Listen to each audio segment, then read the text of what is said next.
Hi. So I thought I'd try a little something different this time. I thought I would share part of my personal story, well, at least one of my stories. So um, it was around the time I was in middle school, I guess around sixth, seventh grade, somewhere in there. Might have been right between. I can't exactly remember. It's been a minute. But I ended up with a group of people that were gonna go rappelling on this little trip that we went on. And I had long hair at the time. And I went over the edge of the cliff and I'm going along and things are great. And next thing I know, my hair gets sucked into the 8 loop because I wasn't smart and didn't put it up.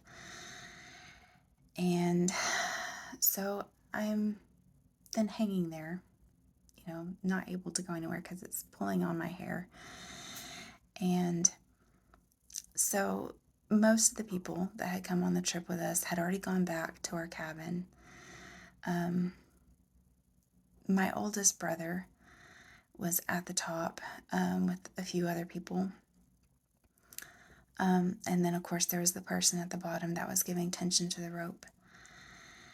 And the person at the bottom said, "Whatever you do, don't let go. Hold on. I'm going to try to run along the base of the trail and see if I can find anyone that already has a harness on," because no one at the top had a harness on. So I'm hanging there, holding up my own body weight for I don't know how long. And I remember thinking, if I end up letting go because I can't hold on anymore, I'm going to die. And I remember looking out over all these trees that had no leaves on them, and there's a few mountains off in the distance. I was like, okay, God, I gotta make sure I'm right with you. One of those moments. And after a time of praying, I felt just like I had done all I could do. And I just hung there, just taking in the scenery. I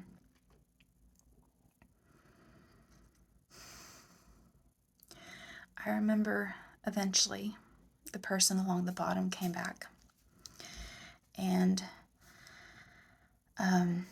put some tension on again. And my oldest brother, who was at the top years before, had been through ROTC training in high school. And at the time, they had a rappelling thing, and they were able to practice rappelling. So my oldest brother somehow amazingly remembered how to harness himself up. So he did, and there was a rope alongside me.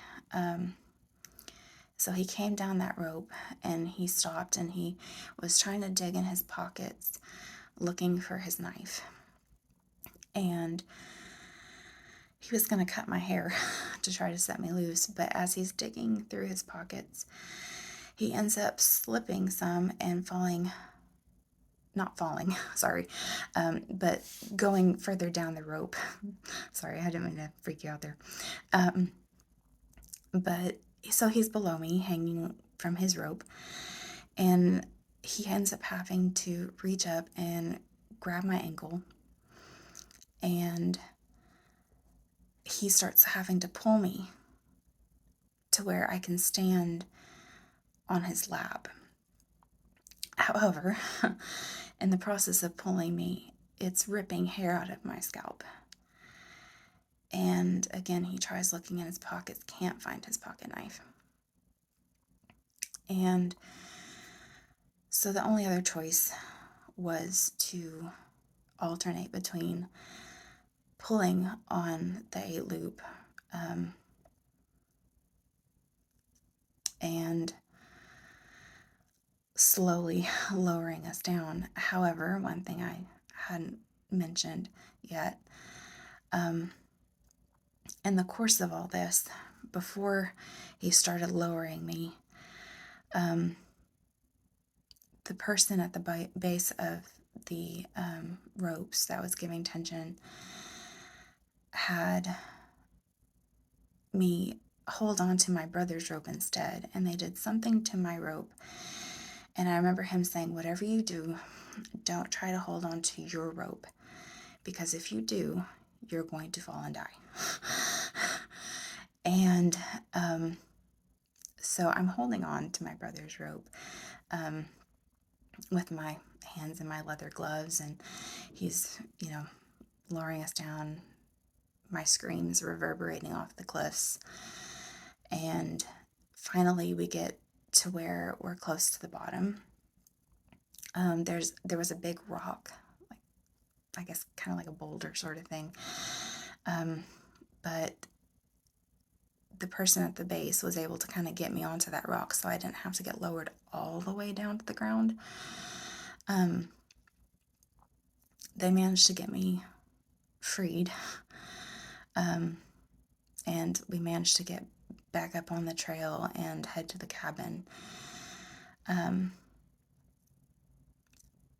But I was missing, like completely bald, for a large bottom portion of my hair that went from the left side, the lower left side of my head down, and across to the lower right side, and even up towards the back of my left ear. So I remember getting to the cabin, and I'm just holding my head crying and all this stuff, and I ended up getting, as a trophy of surviving, part of the rope and the 8-loop that ripped out my hair. The main point of why I'm sharing this story is because had my brother not gone through that repelling training years before, not expecting to have to ever use it for that, I might not be here right now. You never know what God is preparing you for. The things that you're going through are preparing you for things down the road that might save someone's life or save someone's soul, which is eternal life.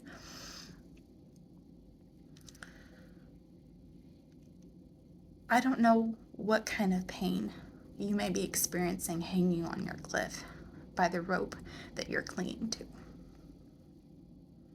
I've been there, literally and figuratively. But I want to share with you that God has prepared people and situations to come into your life and come alongside you and help you. That God Himself can come alongside you and help you. He has a desire to save you. He doesn't want you stuck hanging by that rope. He wants to get you back to that cabin where it's safe. A place where people can surround you and nurture you and encourage you.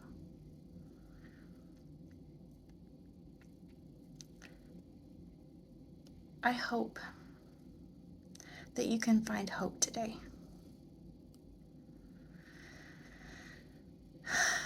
There was a lot more I wanted to say, but I'll stop with that. I hope, again, that today you can hold on. And even though it might hurt right now and feel like something is getting ripped out of you, new growth can happen. It might look different, but it can happen. My hair, I don't know if you can see, it doesn't grow the same as the rest of my hair. It grows slower and a slightly different texture in parts. And it may never be the same. I said I wasn't going to say anything more, but I guess I am.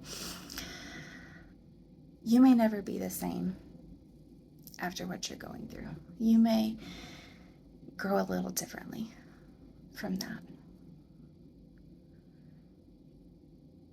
But growth can still happen. So hold on. I hope you have a good day.